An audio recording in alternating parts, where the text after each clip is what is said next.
Note कर लिया होगा सबने। चलिए अब जरा एक केस सुन लो, Sandeep Varghese versus state of Kerala का केस है ये। एक्चुअली क्या हुआ था इसमें, आ, इसमें क्या किया गया था, क्या किया इन लोगों ने। और बेसिकली बहुत सारे कल्प्रिट थे और बहुत सारे एक्ट परफॉर्म किए गए, इसमें बहुत सारे एक्ट परफॉर्म किए गए। एक कंपनी थी, ठीक है, एक कंपनी थी जिसका जो यूआरएल और वेब एड्रेस जो था वो किसी इस तरह का था, जे पॉलीकेम.com, ठीक है। इसका एम्प्लॉय था संदीप। हुआ क्या, जरा गौर करो।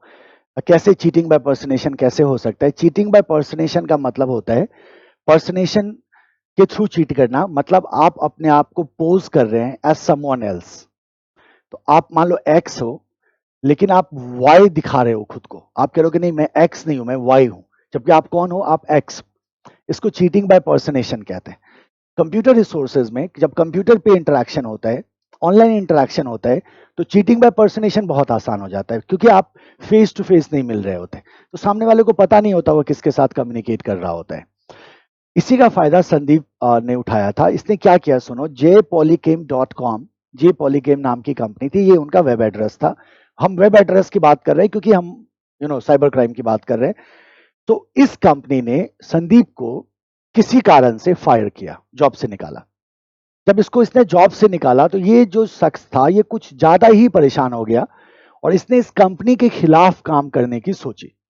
इसने किया क्या देखो, इसने एक नया वेब एड्रेस बनाया जो फेक एड्रेस था और कई सारे ईमेल आईडीज बनाए। इसमें इसके साथ बहुत सारे लोग थे, इसकी वाइफ थी, इसके साले वगैरह इन्वॉल्व थे, इसके कुछ दोस्त भी इन्वॉल्व थे। सो बहुत सारे लोगों का एक ग्रुप था, आप समझ सकते हो 5-6 लोगों का, जो अलग अलग शहर से भी थे, जिन्होंने मिलकर इस क्राइम को परफॉर्म किया था।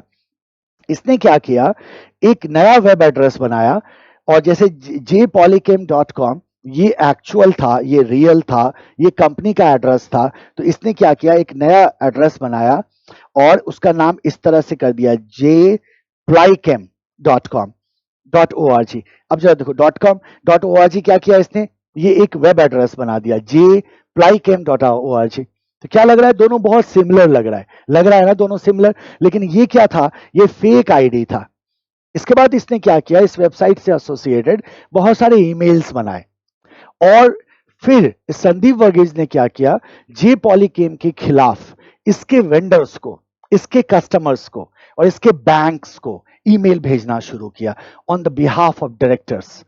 ये शो कर रहा था अपने आप को the member of the organisation, और ये कंपनी की तरफ से क्या कर रहा था, मेल भेज रहा था। बहुत सारे ट्रांजैक्शंस किए गए ईमेल के, और साथ ही साथ ये बैंक को लिखता था कि ये कंपनी बेकार है, ये कंपनी में ऐसा हो रहा है वैसा हो रहा है, और सारे वेंडर्स को बताता था गलत चीजें, इस कंपनी में इसमें काम मत करो, इसको सप्लाई मत करो, जो भी हो सकता है, जितना नोटोरियस एक्टिविटी हो सकता है वो संदीप वर्गीज कर रहे थे।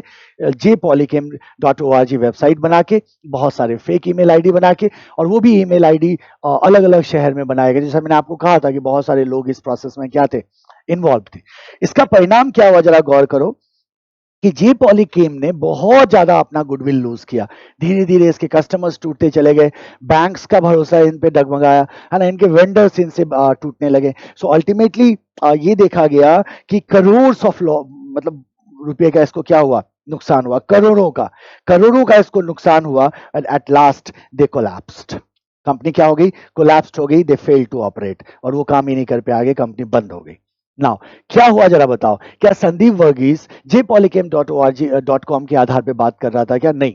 वो क्या कर रहे थे, पर्सनेशन, चीटिंग बाय पर्सनेशन का मामला है क्लियर कट। उन्होंने कंपनी के बिहाफ पे भी मेल किया, कंपनी के डायरेक्टर के आप कह सकते हैं कि कैरेक्टर पे भी वार किया, डायरेक्टर के बारे में उल्टी सीधी बातें लिख के, और अल्टीमेटली कंपनी का बहुत भारी नुकसान हुआ, कंपनी बंद हो गई।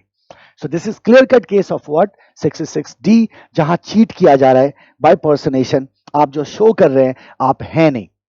और संदीप ने अपनी आइडेंटिटी क्या करी थी, छुपाई थी। जाहिर सी बात है वो अपनी आइडेंटिटी से तो डील नहीं करेगा, क्योंकि उसे पता है वो क्राइम कर रहा है। उसने अपनी आइडेंटिटी छुपाई थी और अपने आप को किसी और की तरह एक्सप्रेस कर रहा था, और उसके बिहाफ पे वो लोगों को ईमेल कर रहा था, लोगों से कम्युनिकेट कर रहा था, जिसका नुकसान किसको उठाना पड़ा, जे पॉलीकॉम को उठाना पड़ा। So this is what the section 66D where it will play its role.